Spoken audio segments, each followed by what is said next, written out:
भाई चंद कुमार आजाद के स्वर में मनोरंजन बर कॉमेडी गीत बनाए गए है, इला सुनाओ। दिन भर कमा के आथो भाई संतोष परिहार, सुन ले मोर कहानी ला। क्या बात है भाई? शहरहीन बाई के चक्कर पर क्यों भोगते हूँ परेशानी ला। तब कैसे करो संतोष भाई, अब तही चेहा बता। अरे का बताऊं मैं खुद भोगत हूँ भैया, कुछ नवा जुगाड़ तही चहल लगा। डौकी नहीं तो मान जी बिना रे धसाए, डौकी नहीं मान, डौकी नहीं तो मान जी बिना रे हलाए, डौकी नहीं मान, डौकी नहीं तो मान जी बिना रे धसाए, डौकी नहीं मान। शिव कुमार तिवारी के मनाए, गोरीलाल बर्मन के मनाए, दिलीप लहरिया के मनाए, दिलीप डहरिया के मनाए, आगर आनंद के मनाए, गोफीलाल गेंदले के मनाए, प्रेमलाल आनंद के मनाए, दिलीप डहरिया के मनाए, संतोष परिहारी स्टूडियो वाले के मनाए, रज्जू मंचला के मनाए, कैलाश साहू के मनाए, रामातार सिवारे के मनाए, रोहित चरण के मनाए, नवा पारा वाले रोहित चरण के मनाए, रीखी मोतीनपुर वाले के मनाए। नहीं मानते कैसे करो संतोष परिहार तही अब बता। भारी दुखे भैया, भाती लालच का कर दीजिए अवतार ला कर दीजिए गाड़, छोर को कुछू कई बेबाई आना कई थे मार। अरे मोरे सही माया करके मना ले कर भैया। डौकी नहीं तो मान जी बिना रे धसाए, डौकी नहीं मान, डौकी नहीं तो मान जी बिना रे हलाए, डौकी नहीं मान, डौकी नहीं तो मान जी बिना रे धसाए, डौकी नहीं मान।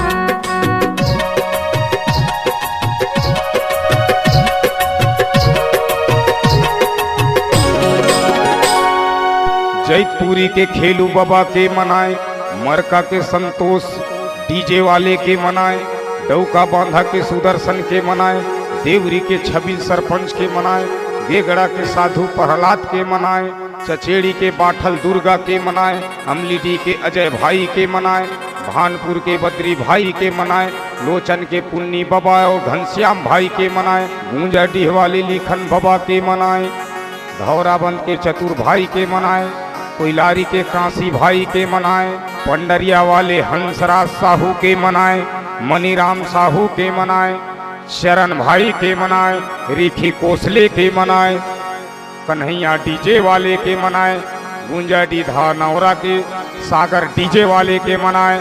अब कहीं बता भाई संतोष परिहार, नहीं मानते कैसे कराऊं? एक बात बतावा, बता ना भाई परिहार। अरे कोनो बैरी दुश्मन के नजर पड़े हो ही ता कुछ जाना थोबे त यहाँ एक आध दो मंत्र फूंक झाड़ करके देख ले रे भैया। हर हर गंगा काशी माँ पाप कटे बदमाशी माँ नवा नहाए जुना नहाए, जबे चूरी तबे खाए, बैला दूध के चाय पियाए, तबो नहीं मानते भाई परिहार। अब ला लाठी घासन दे जी तबे मानी। डौकी नहीं तो मान जी बिना रे धसाए, डौकी नहीं मान, डौकी नहीं तो मान जी बिना रे हलाए, डौकी नहीं मान, डौकी नहीं तो मान जी बिना रे धसाए, डौकी नहीं मान।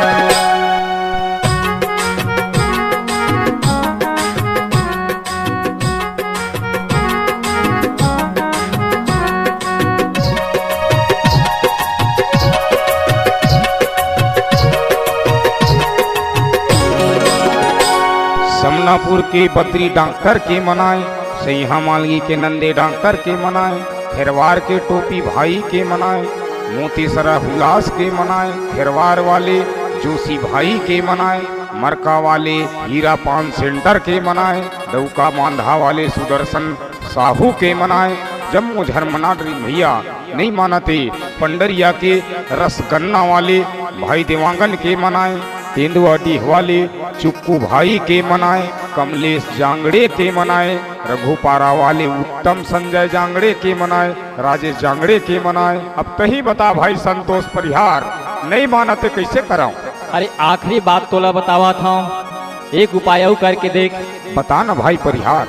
मोर मेरे उधार पैसा ले ले, औलादे गहना साड़ी ला, आनी बानी के तय खवाबे और घर माँ भरबे पानी ला। कैसे नहीं मानी खुशी माँ? डौकी नहीं तो मान जी, बिना रे धसाए डौकी नहीं माने। डौकी नहीं तो मान जी, बिना रे हलाए डौकी नहीं माने।